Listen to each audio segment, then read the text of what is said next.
Property Matters, made better by Better Bond.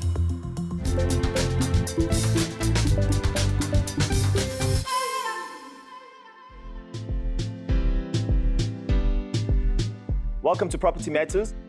Over the past few weeks, we've discussed the different property types on offer. We've got advice from experts on how to find the right home to suit your lifestyle needs. We've looked at some of the pitfalls and the dangers of not doing a proper inspection and got tips on how to calculate what you can afford.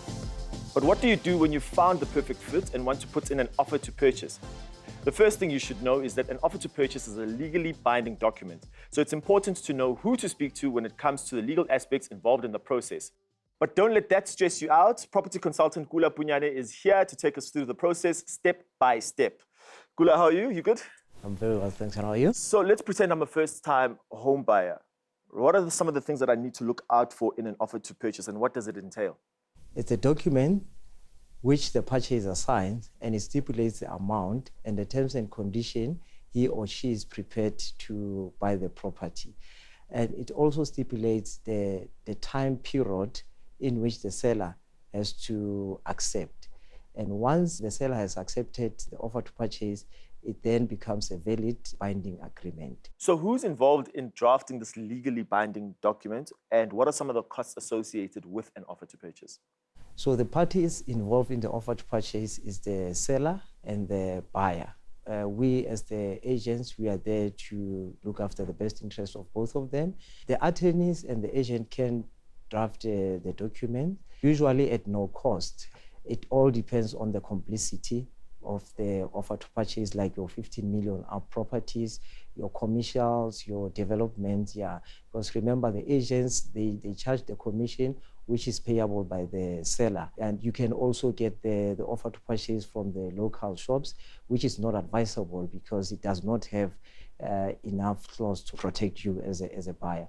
So rather go through the agent, they will give you the offer to purchase with the right clause, So within this legally binding document, the offer to purchase, there are a lot of clauses that are sometimes very confusing. Can you please elaborate further on what these clauses are, what they mean, and what the buyer should look out for? There are like special conditions. You buy the property subject to a seller painting the house, or maybe fixing whatever tiles or fixing the garage. So we call them special conditions, you understand? So on the offer to purchase, not necessarily that you will change everything, because remember, offer to purchase is designed in such a way that it will favor both the buyer and the seller.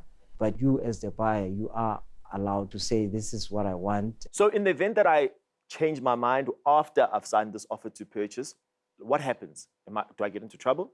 Any property that is less than 250,000, there's a 5 days cooling off period.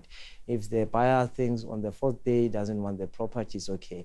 But anything more than 250,000, once the seller has accepted, it becomes legally binding. So that, hence, I always say, make sure before signing any agreement that you want that property, you've got all the cost in place, like your bond cost, your transfer cost.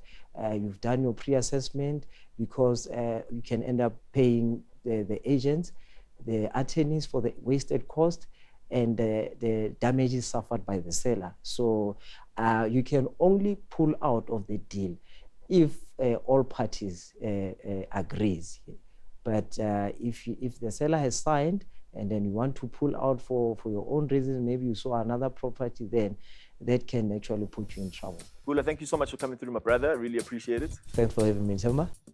It's important to knock on the door of a property specialist or attorney when you're ready to submit an offer to purchase. Before you sign anything, make sure you've read the document carefully.